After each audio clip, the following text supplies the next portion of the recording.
بسم اللہ الرحمن الرحیم۔ معزز سامعین السلام علیکم۔ یہ ویڈیو حضرت نوح علیہ السلام کی زندگی کے حالات و واقعات کے بارے میں ہے۔ اس سے پہلے میں 2 ویڈیوز آپ کی خدمت میں پیش کر چکا ہوں۔ آج اس ویڈیو کو شروع کرتے ہیں۔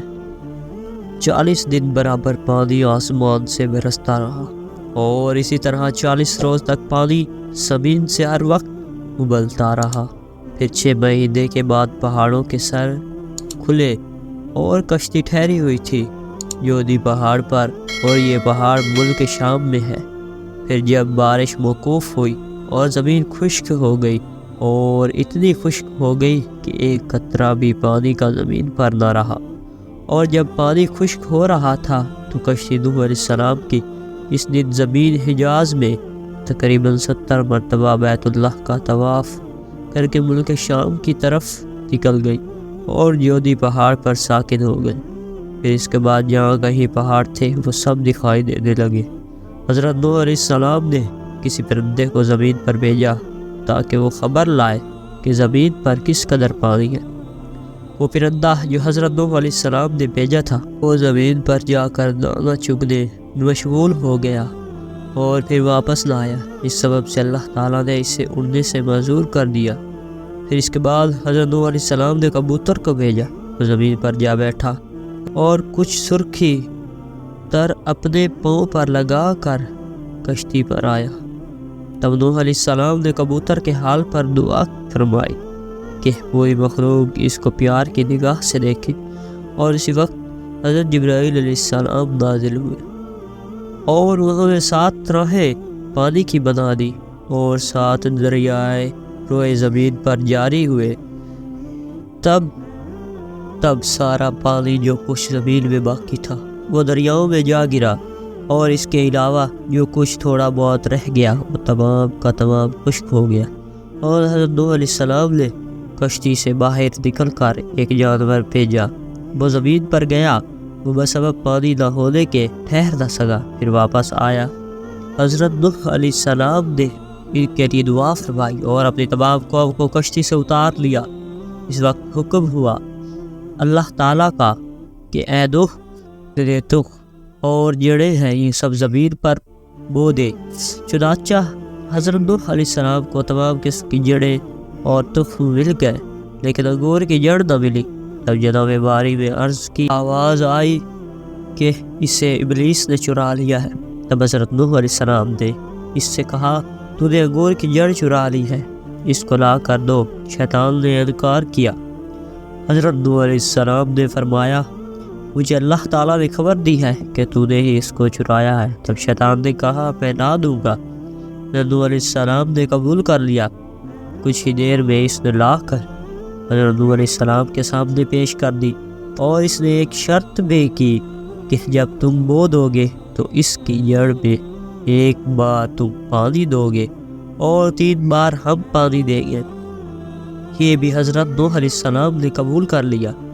پھر انگور کو زمین میں بو دیا اور منہ جب کھول کے اپنے عمل میں لائے، حضرت نوح علیہ السلام نے اس کی جڑ میں 1 دفعہ پانی دیا، اور شیطان نے 3 دفعہ، یعنی لومڑی اور شیر اور سور، ان تینوں جانوروں کو مار کر اور ان کا اس کی جڑ میں دیا۔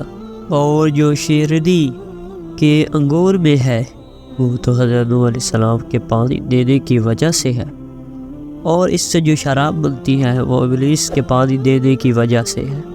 اسی واسطے شرابیوں کا مزاج پہلے لومڑی کے مزاج جیسا ہوتا، اور پھر اس کے بعد شیر کا جیسا ہو جاتا ہے، اور پھر اس کے بعد سور جیسا ہو جاتا ہے، کیونکہ نشے کی حالت میں وہ شرابی کسی کو دیکھتا، سمجھتا اور کچھ سناتا بھی نہیں ہے۔ اور یہ قاعدہ تقریباً کلیہ ہے کہ ہر شے میں تاثیر اصل کی ضرور ہوتی ہے، اور یہ سب شیطان کے فعل سے ہے۔ اور ابلیس نے کہا اے شیخ الانبیاء، تیرا احسان مجھ پر بہت ہے، مجھ سے تو کچھ مانگ لے۔ حضرت نوح علیہ السلام نے فرمایا اے ملعون، تو ہمارے کسی گناہ سے خوش ہوا ہے؟ بولا تو نے گناہ نہیں کیا، تو نے تو ہزاروں کافروں کو خدا کی درگاہ میں دعا کر کے ہلاک کرا دیا، تو وہ سب دوزخ میں ہمیشہ میرے ساتھ رہیں گے۔ تب حضرت نوح علیہ السلام نے اس بات کو سن کر ترس کھا کر 100 برس تک روتے رہے۔ ایک روز حضرت نوح نے پوچھا، اے ملعون، کون سا فعل ہے کہ جس کرنے سے اولاد آدم دوزخ میں جائے گی؟ وہ بولا کہ 4 چیزیں ہیں، اور وہ یہ ہے: حسد، حرص، تکبر اور بخل۔ حضرت نوح نے اس کی شرح اس سے پوچھی۔ اس نے بیان کیا کہ میں نے 70,000 سال خدائے عز و جل کو سجدہ کیا اور اس کی عبادت بجا لایا۔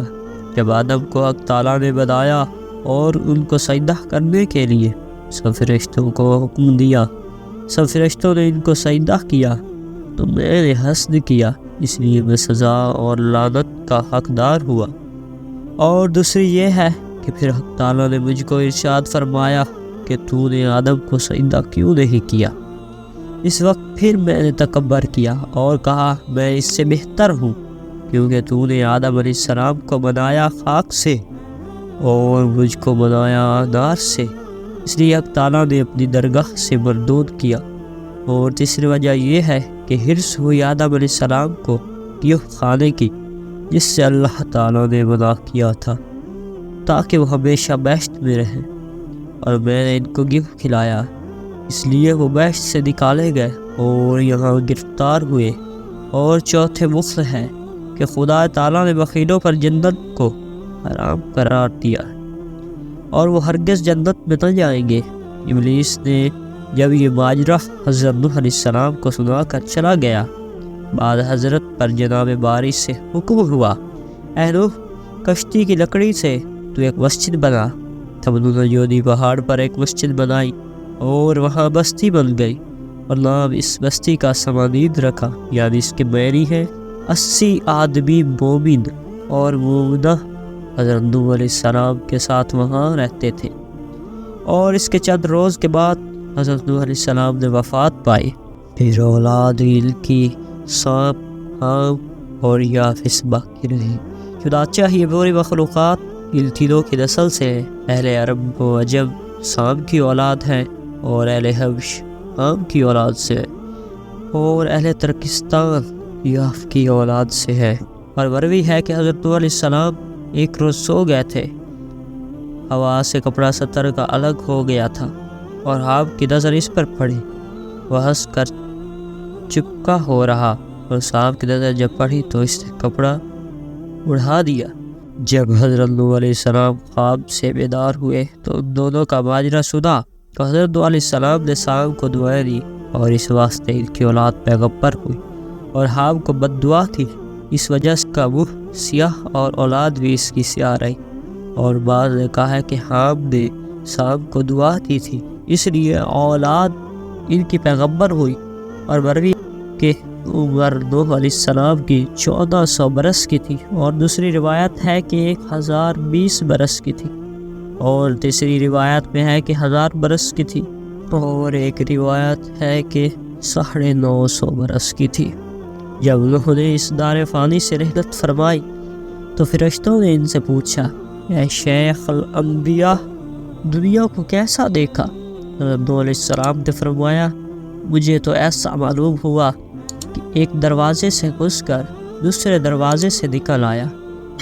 بعد اولاد سام میں سے بعض نے شہر بسائے، بعض نے کوفے میں، اور بعض نے یمن میں، اور بعض نے حجاز و شام میں، اور بعض نے مغرب میں جا کر شہر بسائے، اور اولاد حام نے ہندوستان میں آ کر شہروں کو آباد کیا، اور اولاد یافس ترکستان میں جا کر سکونت پذیر ہوئی، اور وہاں بہت سے شہر آباد کیے۔ چنانچہ سارا جہاں ان تینوں ہی سے آباد ہوا۔ سب سے پہلے شیطان نے ہندوستان میں آ کر لوگوں کو بت پرستی کی رخ بتائی، پھر اس کے بعد ترکستان جا کر لوگوں کو وہاں بھی بت پرستی سکھائی، بعد ملک عرب میں جا کر وہاں کے لوگوں کو بھی گمراہ کیا، اور ایک بادشاہ جس کا نام اسی ملک عرب میں جرہم تھا، اور وہ قد و قامت میں 400 گز بلند تھا۔ تمام ملک عرب اس کا مطیع و فرما بردار تھا۔ بعض نے کہا حضرت موت اسی کا نام ہے، اس نے وہاں مکانات و باغات اور نہریں بنائی تھی، اور اس کی قوت و شجاعت پہ اس کے برابر ملک عرب میں کوئی سعودی نہ تھا۔ تقریباً 700 برس تک ان میں سے کوئی بھی نہ مرا تھا، اور وہ سب موت کو بھول گئے تھے، اور زمین ان سے آباد معمور تھی، اور سب کے سب جاہل تھے، کوئی بھی اہل علم نہ تھا، اور تہذیب و تمدن سے بالکل ناآشنا تھے۔ چنانچہ ایک دن شیطان ان کے پاس آیا اور اس نے لوگوں سے کہا، تو لوگ کس کی پرستش کرتے ہو؟ ان لوگوں نے شیطان سے کہا، ہم لوگوں کو کچھ بھی علم نہیں ہے کہ کس معبود کی پرستش کریں۔ یہ بات ان لوگوں کو سن کر شیطان نے کہا، میں تم کو بتاؤں گا کہ جس کی تمہارے باپ دادا پرستش کرتے تھے۔ تب شیطان نے ان لوگوں میں سے چند کو لے کر خطہ ہندوستان آیا اور وہاں کے رہنے والے لوگوں کو پرستش کرتے ان لوگوں کو دکھائی، اور ان کو پھر اچھے طور پر بت پرستی کی تلقین کی، اور پورا طریقہ سے بت پرستی کا عادی بنایا۔ اور وہ لوگ جو شیطان کے ہمراہ ہندوستان آئے تھے، وہاں سے ان 5 بتوں کو اٹھا کر اپنے گھروں میں لے گئے، جیسا کہ اللہ تعالیٰ نے فرمایا ہے، قالوا لتحذرن آلہکم ولا تعذرن ودا اولا سواعا ولا یغوث ویعوق ونسرا، اور بولے نہ چھوڑو اپنے خداؤں کو، یعنی ود کو، اور نہ سوا، اور نہ یغوث کو، اور نہ یعوق کو، اور نہ نصر کو۔ اور یہ سب کے سب لوگ ان کو پوجنے لگے، اور تمام عالم بت پرست ہو گیا۔